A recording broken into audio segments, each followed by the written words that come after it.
Donc salut à tous, aujourd'hui on se retrouve en terre berrichonne, accompagné de Wolf, pour Martel en tête, Salut tout le monde. et également de Rémi du collectif Teuse. Salutations. Donc aujourd'hui Rémi, si tu le veux bien, on va parler de ton collectif, Avec mais aussi de toi-même. Donc déjà, commence tout simplement à te présenter, si tu peux, bien évidemment. Alors, bien sûr, je peux. Si tu le veux. Cela dit, il y a des informations qui restent top secrètes. Ah, d'accord. Je m'appelle Rémi de Flandre, je suis le président d'un collectif artistique et culturel qui s'appelle Teuse, qui a été fondé en 2015, dans le courant de l'année 2015 en Flandre française, par, on va dire, 3-4 membres qui étaient issus du milieu culturel classique. Puis par la suite, les choses se sont révélées très vite être difficiles quand on souhaite faire de la culture, on va dire de la contre-culture plutôt que de la culture. Quand on rentre pas dans les cases du politiquement correct, forcément, on se fait un peu mettre au banc du milieu culturel classique. C'est normal, il est à gauche toute, donc voilà, on produit de la musique, majoritairement de la musique industrielle martiale, mais depuis plusieurs mois, on s'est intéressé à d'autres genres, de la musique un peu plus électronique, du black metal aussi, plus récemment. Je pense que dans le prochain album, il y aura un mélange de black metal, de BM, d'électro, enfin ça va être un gros mélange, mais ça bougera plus que sur l'album précédent. Qui était plus de la musique martiale industrielle, d'arc ambiante. C'est ce qu'on produit majoritairement. Enfin, c'est ce qu'on produisait majoritairement. D'accord. Alors donc en fait, le concept c'est de sortir de la musique avec tout ce collectif Ouais. qui apporte sa pierre à l'édifice et de sortir ça sur un CD. Alors, les premiers projets qu'on a sortis sont sortis en version numérique. Tout simplement parce que à l'époque on n'avait pas de label et puis on n'avait pas forcément de moyens, donc c'était un peu compliqué de mettre en place quelque chose on va dire en version physique. Mais effectivement, là avec le premier album qui est sorti l'année prochaine et l'année dernière et celui qui va sortir l'année prochaine, ce sera un format physique, en CD. D'accord, très bien. Et donc c'est une sorte de compilation ou les intervenants c'est toujours les mêmes ou est-ce que c'est différent à chaque Non, les intervenants sont différents presque à chaque musique, en fait. Généralement, il n'y a que moi qui suis présent sur toutes les musiques. Les autres artistes, ça dépend. Ça dépend de ce qu'ils ont envie de faire. En fait, le fonctionnement du collectif est un peu chaotique dans le sens où il n'existe pas de façade légale au collectif. Donc... D'accord. Comme c'est un collectif à vocation, on va dire, internationale, la majorité des gens avec qui je travaille ne sont même pas des Français. Donc, ce qui peut poser aussi des problèmes pour les collaborations, parce qu'il y a des gens du collectif qui sont français mais qui ne parlent pas anglais, par exemple. Mhm. Donc, quand ils doivent se retrouver à demander quelque chose à quelqu'un du collectif qui lui est anglais ou allemand, ça peut poser quelques problèmes. D'accord, très bien. Très bien, très bien. Et donc ça sort, pour l'instant, il y a eu combien de productions Pour cet album, pour le nouvel. Est-ce qu'il y a eu plusieurs albums ou... Ouais. Alors, il y a eu un album en physique qui est sorti à une centaine d'exemplaires chez un label allemand qui s'appelle Skullline.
qui est un label historique de la musique industrielle martiale, enfin industrielle.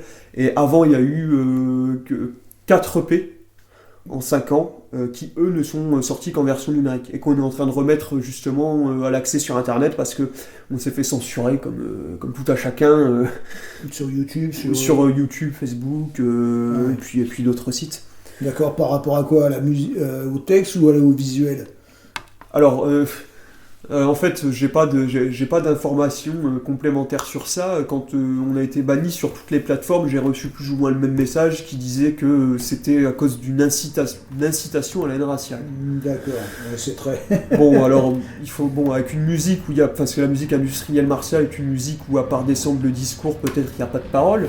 Donc il faudra m'expliquer comment une musique peut pousser à la haine raciale. Je sais pas. Ça donne peut-être envie de marcher ou pas. Peut-être. Voilà, c'est ça. Non, mais c'est ça. Je pense que c'est ça.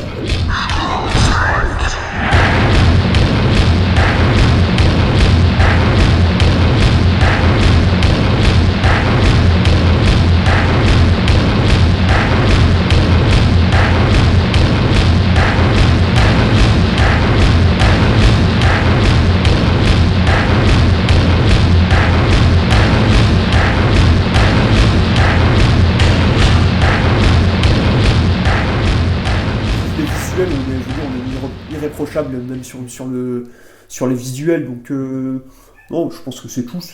On a dû déranger un petit peu quelques personnes, et puis on s'est mis à dos des gens qui se sont acharnés sur nous pour nous faire bannir des réseaux sur lesquels on était, c'est tout, voilà, je pense.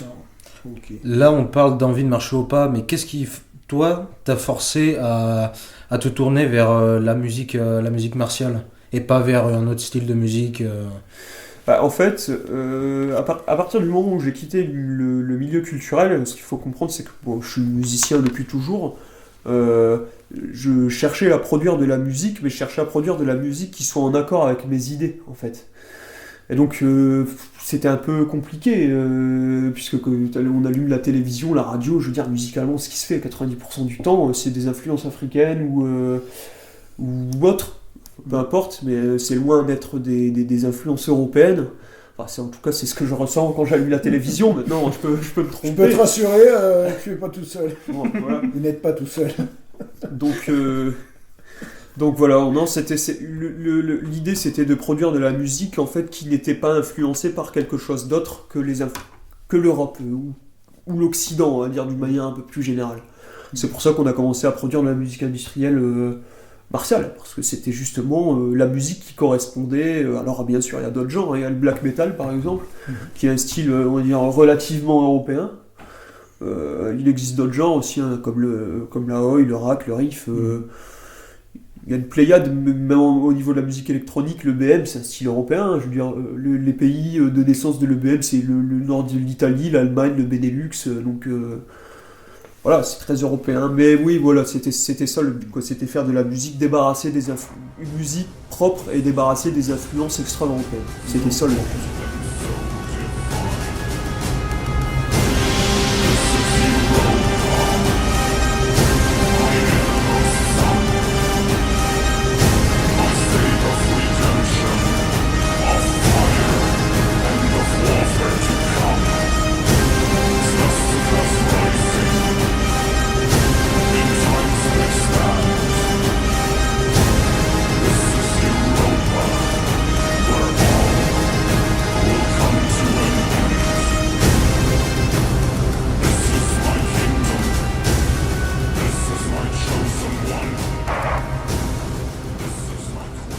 Et entre parenthèses, j'en profite pour faire un petit éclaircissement. C'est vrai que nous, à Martel en tête, on a produit, on est quand même un label qui est plutôt marqué rack, et on a produit quand même donc un album, on va dire, électro-indus qui s'appelle VKR 42. C'est ça.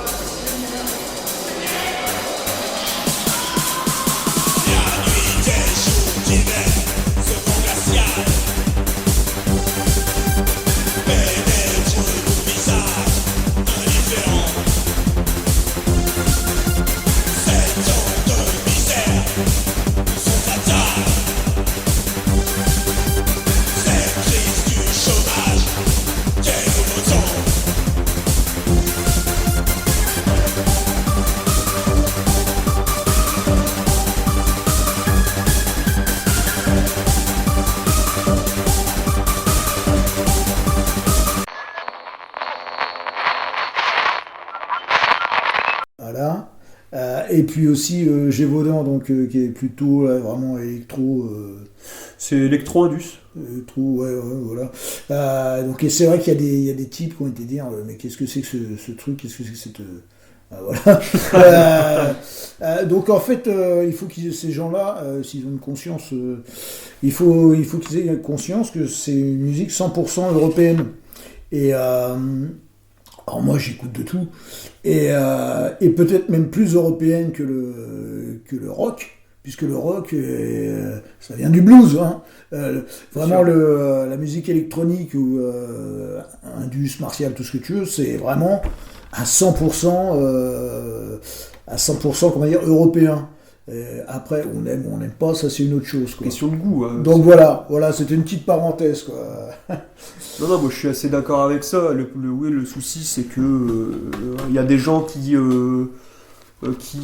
sont peut-être un peu trop puristes, peut-être, et qui, je sais pas, qui n'acceptent, qui voient d'un mauvais œil le changement, et que peut-être la musique, on va dire rebelle, la musique rebelle blanche, à l'avenir, s'éloigne peut-être un peu de ce qu'elle a été depuis quelques décennies, quoi. Enfin, c'est ce qui se passe. De toute façon, c'est pas peut-être, c'est sûr. Quand on voit l'émergence du black metal et des variantes nationalistes du black metal depuis quelques années.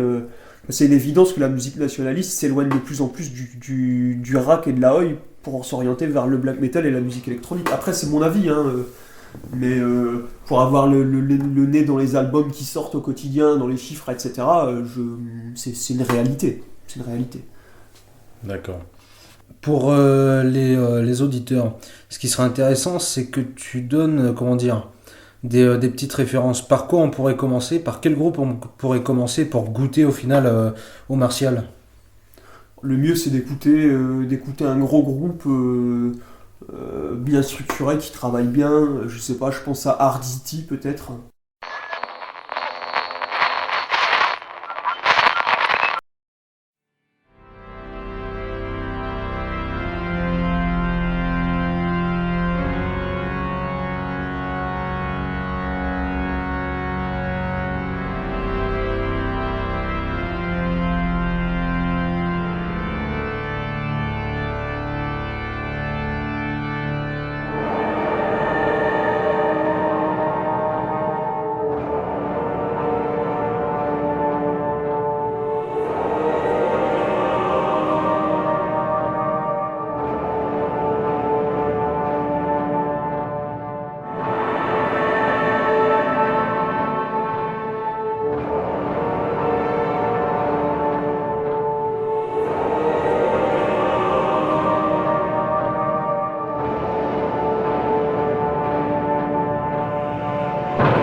Arditi, Triari, Waffenruhe.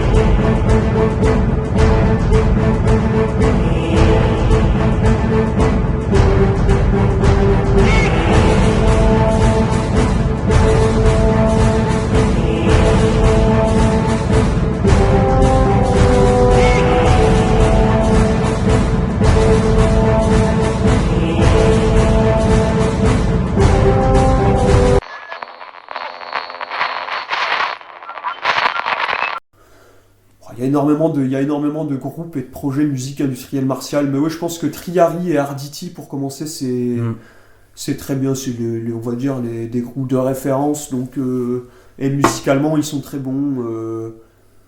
Ça manque peut-être parfois d'un peu d'originalité parce qu'il y a beaucoup d'échantillonnage, beaucoup de samples dans leur musique, mais non, Arditi, je conseille. Ouais. Ouais. Et au niveau des concerts, est-ce que c'est difficile d'en trouver? En France, c'est impossible. Ouais.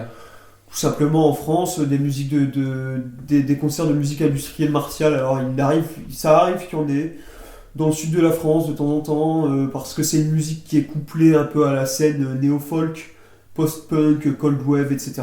Ouais. Donc ça arrive que dans des concerts, mais en France on n'en trouvera pas. On ne trouvera pas en tout cas des concerts dédiés à la musique industrielle martiale. D'accord. J'en ai pas vu depuis des années. Maintenant, il y a d'autres pays où est-ce qu'on en trouve beaucoup plus facilement. Je pense à l'Allemagne, aux pays scandinaves et à l'Italie, par exemple, où il existe une scène industrielle martiale. Mm. Il existe des salles, il y a des bars, donc ça existe. C'est juste que oui, peut-être que c'est une musique aussi qui est un peu trop, je vais pas dire complexe, mais aussi un peu trop complexe pour les Français, on va dire. Ouais. Les Français sont assez bornés musicalement, je trouve. Ils sont assez peu ouverts d'esprit là-dessus. Et donc, c'est peut-être aussi une des raisons pour lesquelles la musique industrielle martiale, en fait, est quasiment inconnue en France. Moi, je veux dire, parler d'une petite anecdote. Je pense que tous les fans de Rack connaissent ces célèbres compiles qui datent on va dire, des années 80, qui s'appelait No Surrender, où il y a eu plusieurs volumes. Donc, et dans le volume 1, il y a un morceau d'un groupe qui s'appelle Above the Ruins, et dont le chanteur est Tony Wackford. Ouais. Donc tu peux nous dire qui est Tony Wackford? Bah non, mais le nom me fait tilt. Mais Tony Wackford, c'est un des personnages de la scène néo-folk et indus, quoi. Et donc il a participé donc à cette compilation, quoi. Donc déjà dans les années 80-90. 85. Oh, donc voilà. Tu vois, Solid Victus, c'est un type ouais. qui était en Solid Victus, Ouais. et tout un tas de groupes, quoi. Oui, exact.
Merci Discog. Ouais. De toute façon, tout. Donc voilà, à l'époque déjà, il y avait un titre je crois me souvenir que c'était du néo-folk.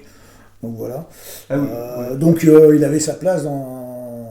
Bah, ce sont des genres musicaux qui sont au moins liés par les idées. Voilà, tout à fait. Si ce n'est pas par la musique elle-même, c'est par les idées. Mm-mm. Bon, ceci dit, après, c'est ce que je dis là, mais vous pouvez poser la question à d'autres personnes, il y a des gens qui vont répondre le contraire.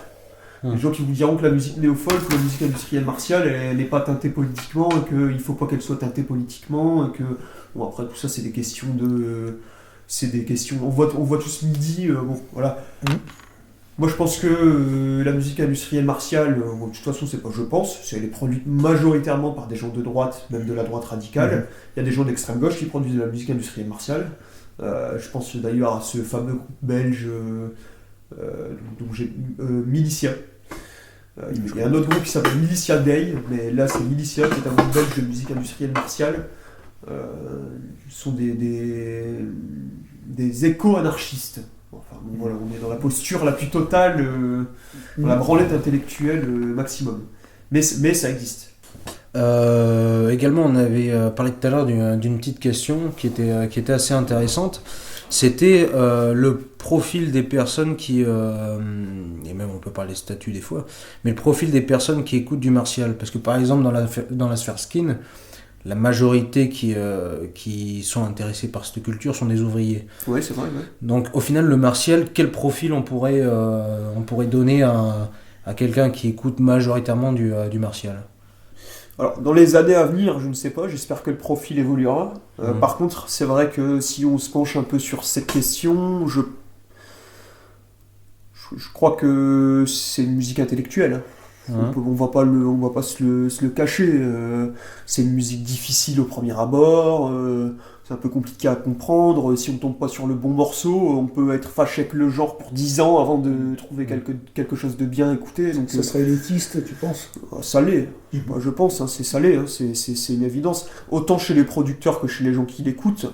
Maintenant, depuis quelques années, il y a quand même une démocratisation du genre, parce qu'il y a une explosion de nos idées. Plus de gens qui pensent comme nous égale plus de gens. Donc forcément, plus de gens qui écoutent de tout, et plus de... Donc depuis quelques années, moi j'ai rencontré des gens même, on va dire, assez jeunes, qui ont la vingtaine, qui écoutent de la musique industrielle martiale. Et qui ont découvert ça via Internet, et justement par rapport aux idées qu'ils ont rejoints, voilà. Donc oui, à la base, je pense qu'effectivement c'est une musique, je dirais pas que ça touche une catégorie socio-professionnelle ou une classe sociale particulière, par contre ça touche des gens à l'esprit élitiste. D'accord. Ça c'est évident.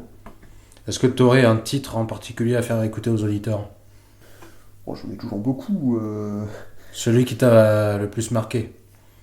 Oui, j'en ai un que j'aime beaucoup. C'est de la musique. Alors, ce qu'il faut bien comprendre, c'est que la musique industrielle martiale, elle est couplée à ce qu'on appelle de la musique néoclassique. Donc, dans un album de musique industrielle martiale, on peut avoir un morceau et puis le morceau suivant on peut passer sur quelque chose de totalement différent en fait. Ouais. Et donc, le morceau dont je voulais parler, c'est un morceau de musique néoclassique.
C'est un groupe scandinave. Alors, autre petite anecdote, c'est que un groupe, c'est pas de la Oi ni du rack, on pourrait qualifier ça de rock identitaire quand même, célèbre groupe italien Zeta Zero Alpha, ont collaboré avec des groupes tels Der Blutarch.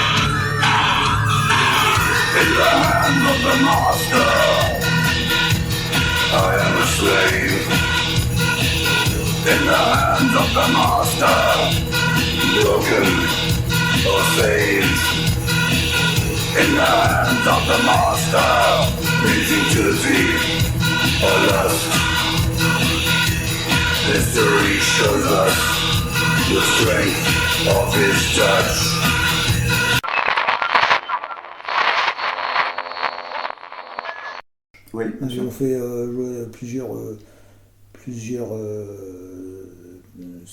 CD ou vinyles avec des groupes de cette tendance, quoi. Notamment, Ouais. on joue à Der Blutarch. Ouais, bien sûr. Donc voilà. C'est d'ailleurs qui est un projet connu dans la scène. Ouais. Donc il y a quand même des ponts. Oui, il y a des ponts, mais bien sûr, de plus en plus. Mais effectivement, alors, je sais pas de quand date ce split, mais à mon avis, ça doit avoir une dizaine d'années, Oh oui, je pense, pas plus. Hein. pas plus. Qu'est-ce que tu pourrais répondre à des personnes qui diraient, bah, écoute, tout ce qui est électro, tout ce qui est indus, c'est pour les personnes, comment dire, qui font l'amalgame, le mot est lâché, mais qui font l'amalgame entre justement les teufs, la musique hardcore, etc., et cette musique indus. Qui dirait, par exemple, bah, ta musique, c'est une musique de drogué, par exemple. Alors, déjà, je défie quiconque d'écouter un morceau de musique industrielle martiale et de venir dire ensuite que c'est de la musique de drogué. Ça doit être assez difficile à faire, parce que quand on connaît un peu le genre musical, ce serait assez difficile. Non, c'est vrai qu'on m'a déjà fait le parallèle. Ouais. Pas entre la musique industrielle martiale et la musique électronique, mais entre la musique électronique et la musique électronique, entre le hardcore et puis... Ouais. Bon, il n'y a pas grand chose à répondre à ça. Je veux dire, je connais des gens qui écoutent de la oi ou du rack et qui sont des drogués. Bon, Tout voilà. est possible. Hein. Non, mais tout est possible. Donc, oui, pourquoi pas. Non, il n'y a pas de rapport particulier. Il n'y a pas un rapport non plus entre la musique électronique et la drogue. Ouais. Et puis, surtout, le hardcore qui, bon, en France. Et dans les pays anglo-saxons n'est pas teinté politiquement, et par contre au Benelux, en Hollande et dans les pays d'Europe centrale, le hardcore. On parle du hardcore du métal ou du hardcore électronique? Hardcore électronique. Ah, du hardcore électronique. Ouais. Bon, bah, c'est un style qui est écouté majoritairement par des gens de droite. Ouais. Au Benelux, en Hollande, c'est tous les gabbers, etc. Ouais. Voilà, en France, un peu moins peut-être. Alors bon, effectivement, après, si on revient aux sources du hardcore, la jungle, le drum and bass. Oui, bon, enfin, on peut faire des parallèles avec tout. Hein. Je veux dire, si on revient 30 ans en arrière, on peut tout mélanger à tout. Quoi. Exactement. Non, il n'y a pas d'inquiétude à avoir. Hein. Pas d'amalgame. Pas d'amalgame. Pas d'amalgame, bien évidemment. On le rappelle aux auditeurs, jamais d'amalgame. Justement, une question qui peut peut-être nous intéresser et tout. Qu'est-ce que tu as pensé, si tu les as écoutées, nos productions justement de BKR 42 et aussi de Gévaudan? Et Gévaudan, bah, je les ai écoutés. D'ailleurs, j'en ai fait l'acquisition très peu de temps après leur sortie, les deux. Parce que je suivais déjà Bunker 84, donc forcément, quand j'ai appris que Laurent allait monter un projet de musique électronique, d'abord de reprise et puis ensuite quelque chose de plus tourné vers la composition, je me suis empressé d'aller écouter ce qu'il faisait. D'ailleurs, je lui ai même proposé une collaboration sur le premier album du collectif. Il y a une musique avec Laurent de BKR. D'accord. Donc, non, j'ai trouvé les productions excellentes, tant au niveau du mixage que des influences, que du son. Je fais le parallèle avec ces deux sorties-là, donc BKR 42 et puis Gévaudan. Je fais le parallèle avec un album qui musicalement n'a pas grand-chose à voir, mais qui pour moi est un peu le prédécesseur de toutes ces choses-là, qui est un album qui est sorti originalement au début des années 2000 par un groupe qui s'appelle... alors l'album s'appelle Euromatrice et le nom du groupe c'est Kaiserbund. Ah Donc, oui, tu très bien. Je tu connais Oui, oui. Ouais. Donc Jean, enfin le leader du groupe est un Français. Pour moi, alors je sais pas si bon, c'est un album qui maintenant est peut-être un peu difficile à trouver, mais Ouais, exact. alors c'est un album qui est tourné vers, on va dire, c'est de la musique house. Ouais. Je saurais trop dire quel genre exactement. Est-ce qu'il y a un genre, une dérivation, quelque chose? On va dire que c'est, pour simplifier, que c'est de la house, c'est de la musique électronique. Mais toutefois, c'est de la musique électronique qui est couplée déjà avec des samples de discours politiques, avec des sons plus martiaux ou des sons un peu plus agressifs. En fait, il y a certains morceaux qui rappellent des morceaux justement du projet Gévaudan ou BKR 42.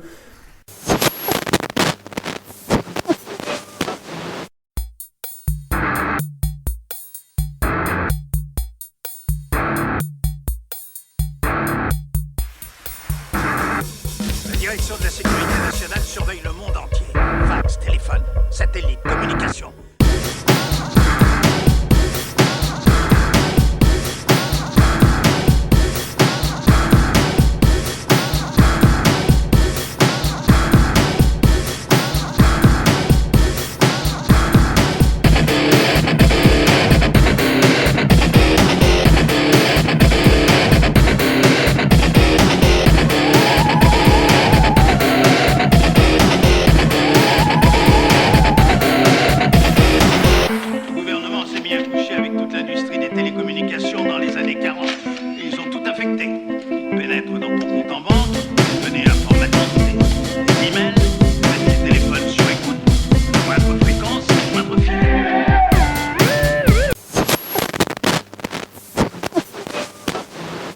Donc c'est pour ça que je dis que pour moi c'est le prédécesseur de tout ce qui se fait en même temps, parce que bon, au-delà de ça, actuellement, BKR42 et Gévaudan, c'est pas les seuls projets de musique électro, indus ou martial, ni en France ni en Europe. Il y a quand même une scène. Il y a une scène, mais surtout ces dernières années, elle est en train de prendre du galon, quoi. Il y a beaucoup de projets qui sortent. Je suis contacté par pas mal de monde.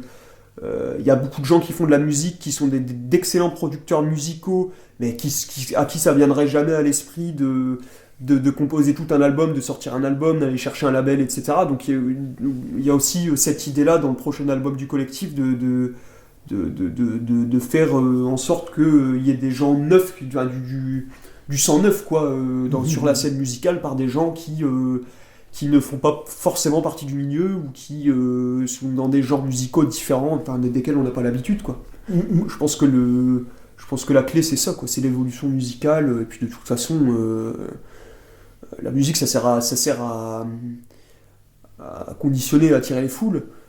À un moment il faut faire aussi preuve de pragmatisme peut-être, produire des genres musicaux qu'on n'a pas l'habitude de produire pour attirer à nous des gens différents, des gens qui n'écoutent pas de rag, de oi, de métal, de black metal, qui au contraire sont plus tournés vers la musique électronique. Et il y en a énormément. Donc tout à l'heure tu as cité l'exemple de Kaiser Boone, donc c'était je me rappelle plus quel était le label exactement. C'était Bleu Blanc Rock. Ouais. Et donc c'était lié à la scène du rock, on va dire rock identitaire, musique identitaire, parce que là c'était pas du rock. Ouais. Et il y a eu aussi un autre groupe, je sais pas si tu as connu, il y avait des guitares dedans, qui s'appelait IP-Vox. Et en fait ça a été fait par ça me dit rien. Par des membres de Fraction Hexagone. Il y avait des membres de Fraction Hexagone dedans. Ça me dit rien. Et c'est quel genre de musique ? Eh bien on va te faire écouter. Parfait.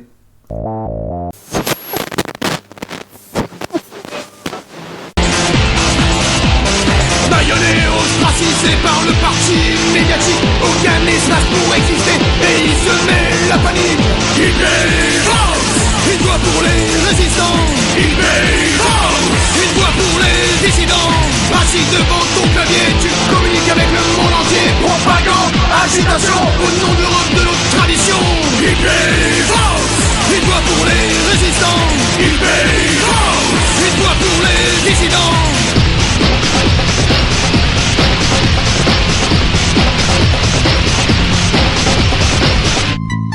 Ensuite, est-ce que le collectif Tuzz aurait comme projet, justement, tu nous as dit tout à l'heure qu'il n'y avait pas tant de concerts en France que ça, d'organiser un concert ? Alors c'est une question qu'on me pose assez souvent. Actuellement, c'est dans les cartons, mais c'est pas en cours de préparation, parce que déjà j'ai énormément de projets sous le coude. Ouais.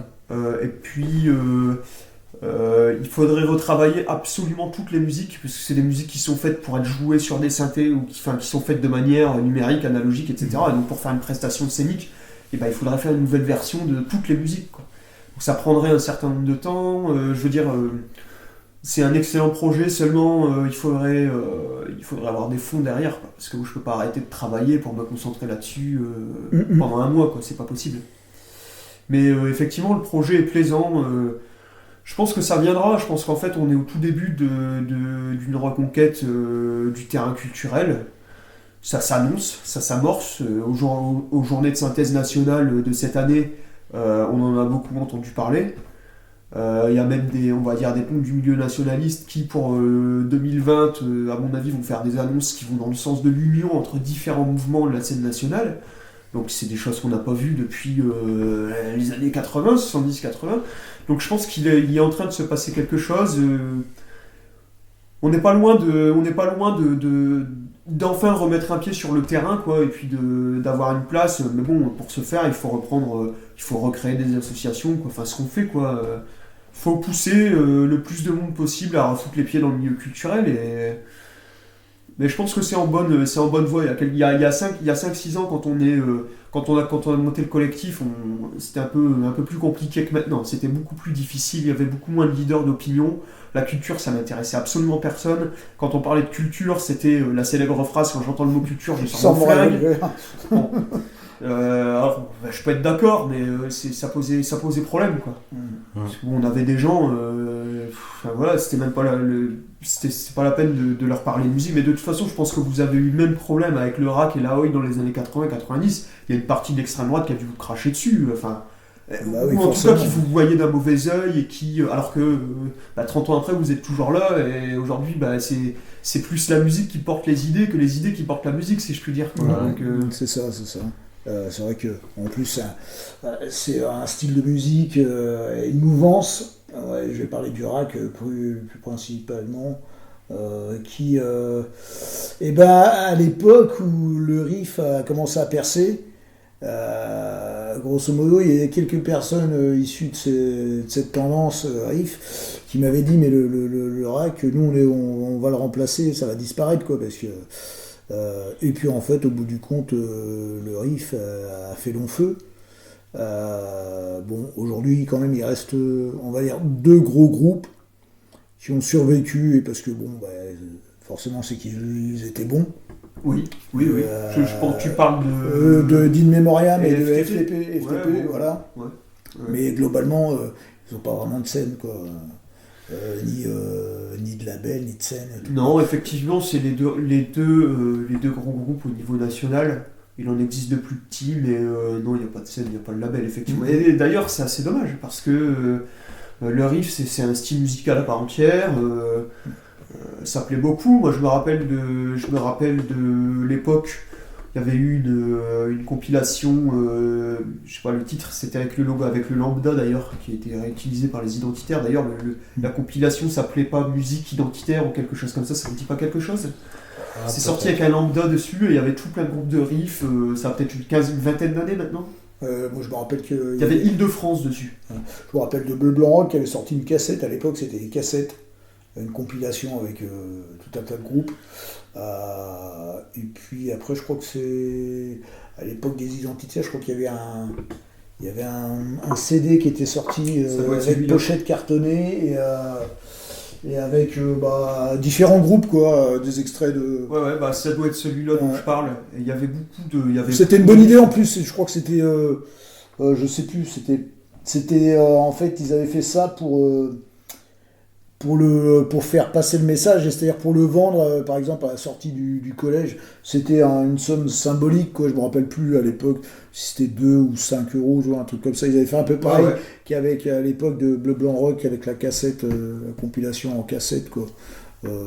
C'était une bonne idée, quoi. C'était une bonne idée, mais c'est vrai qu'au fil des années, tout a disparu quasiment, mis à part des grands groupes comme In Memoriam, qui sont connus jusqu'au Québec, et puis FTP, quoi, qui ont maintenu la route, quoi. C'est vrai. La route. C'est vrai. D'ailleurs, ils ont sorti un album il n'y a pas longtemps, il me semble. Peut-être que, je dis pas qu'il y aura peut-être pas un retour, un revival, comme on dit, peut-être de certains groupes, ou je sais pas, mais il y a eu quand même un laps de temps où il n'y a plus rien eu, quoi. C'est vrai, vide. Après, musicalement, ça tourne un peu en rond. Il y a peut-être ça aussi, hein. Il y a peut-être une forme de lassitude de la part du public, ou même des musiciens, peut-être. Moi, je pense par exemple, on parle de In Memoriam, tout ça, mais je pense à l'Île-de-France, qui était quand même un gros groupe, parce qu'ils ont fait des grosses premières parties.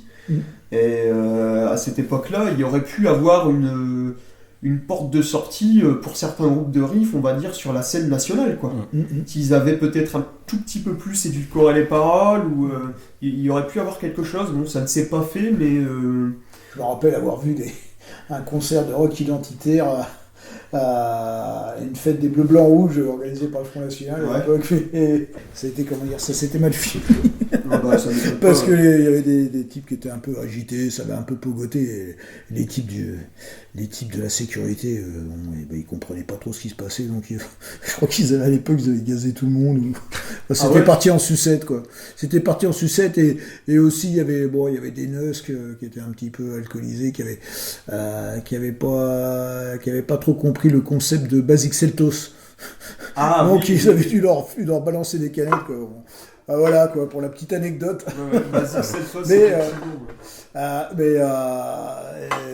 donc voilà, c'est-à-dire qu'il y a eu une période où ce concept de musique, parce que c'était pas un style de musique, il y avait tout un tas de groupes, il y avait plusieurs groupes avec des styles différents, a eu sa chance, parce que c'était beaucoup plus soft que le rock. Oui. Ils ont leur chance, mais je sais pas pourquoi, je sais pas qu'est-ce qui a foiré.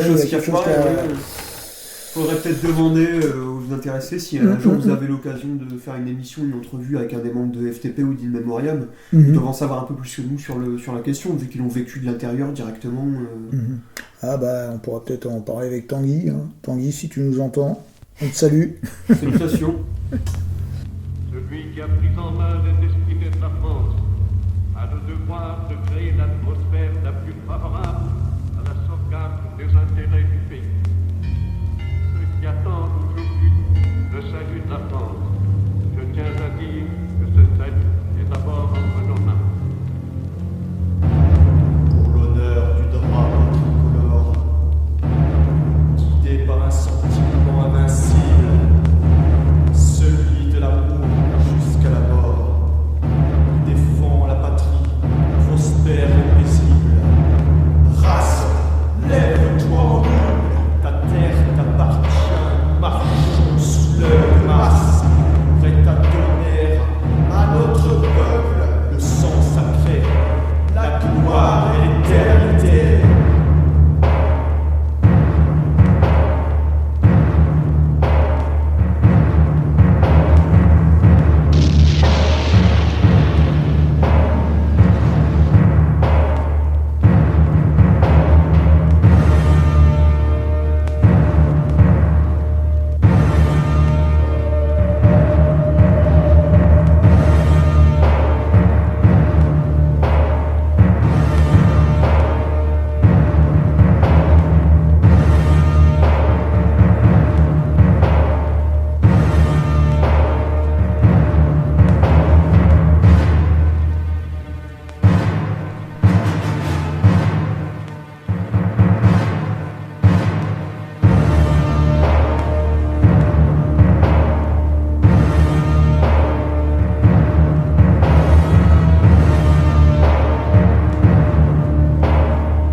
Alors, concrètement, le nouvel album est en cours de préparation, donc sorti courant 2020. Ouais. On On est en train de préparer on va dire une sorte de jumelage, comme font les villes, avec un autre collectif contre-culturel qui s'appelle Resistance Art, qui est un collectif polonais. On a aussi un projet de transformer le collectif en label pour pouvoir éditer nous-mêmes nos albums, nos musiques et a posteriori d'autres groupes, d'autres petits projets musicaux, etc. Bon, ça c'est dans les cartons. On a un camarade italien qui devrait s'en occuper normalement. Et puis aussi des clips. Et on produit aussi déjà actuellement beaucoup de productions visuelles, de graphisme avec des slogans, tout ça. Donc, C'est vrai que les clips, c'est pas bête, ça c'est ce qui nous manque. Exactement. Dans le milieu, on a des graphistes, on a des musiciens, etc. On a quelques vidéastes aussi. Des vidéastes, et c'est vrai que ça nous manque. Glenn, d'ailleurs, si tu nous entends, on te salue. Ouais, c'est vrai que ça manque, quoi. Récemment, il y a quand même, c'est ce qu'on disait tout à l'heure, avec cette explosion on va dire de la ligne de pensée communautariste blanche. Il y a de plus en plus de gens qui nous rejoignent, de jeunes qui nous rejoignent, des gens qui n'auraient pas forcément été attirés par nos idées il y a 5 ou 10 ans, et que forcément, avec la situation délirante, surtout dans les grandes villes, qui nous rejoignent. Donc on a des gens, moi j'ai rencontré récemment un vidéaste, loin d'être un amateur, et un créateur de jeux vidéo. D'accord. Donc ça, voilà, et ça commence à être intéressant quand même de rencontrer des gens de ce milieu. Gens qui créent des jeux vidéo, c'est quand même des gens avec un certain niveau, un certain potentiel de création. Et puis surtout, c'est, je veux dire, les Américains l'ont fait par exemple, l'alt-right l'a fait. Ouais. Ils ont sorti un jeu, il y a des mouvements un peu plus radicaux qui ont sorti des jeux, etc. Politiquement, au cours des élections, là, les 2-3 années dernières, c'est pareil, les partis sortaient des petits jeux, là, la France Insoumise ont sorti, le Front National aussi, etc. Le jeu vidéo, c'est tellement à la mode qu'il y a quelque chose à faire, et je pense que si on saute pas à pieds joints dans le bac, on va encore rater quelque chose, quoi.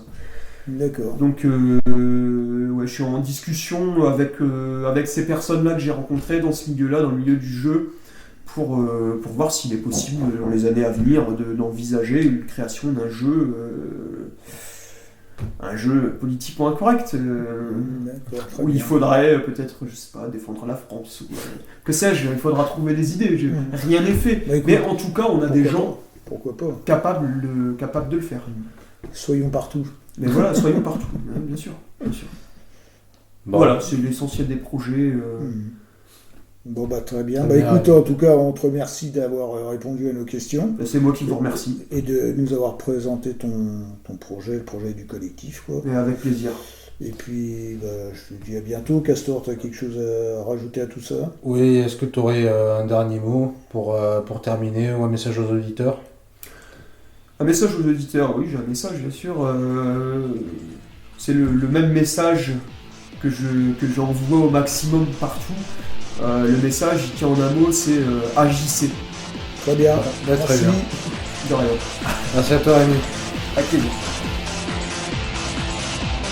Baïonné, ostracisé par le parti médiatique, aucun espace pour exister, et il se met la panique. Il paye France, une voix pour les résistants. Il paye France, une voix pour les dissidents. Assis devant ton clavier, tu communiques avec le monde entier. Propagande, agitation, au nom de l'Europe, de notre tradition. Il paye France, une voix pour les résistants. Il paye France, une voix pour les dissidents.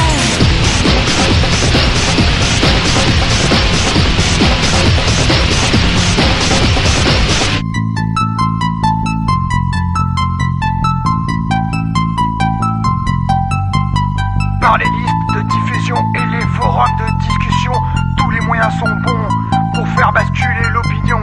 Par les listes de diffusion et les forums de discussion, tous les moyens sont bons pour faire basculer l'opinion.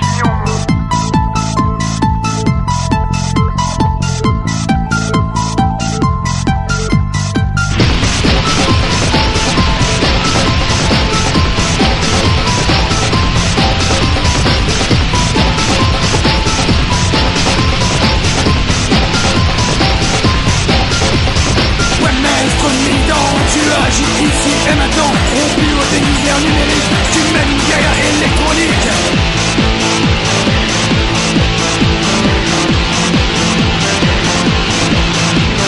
Tu tisses la toile sur le réseau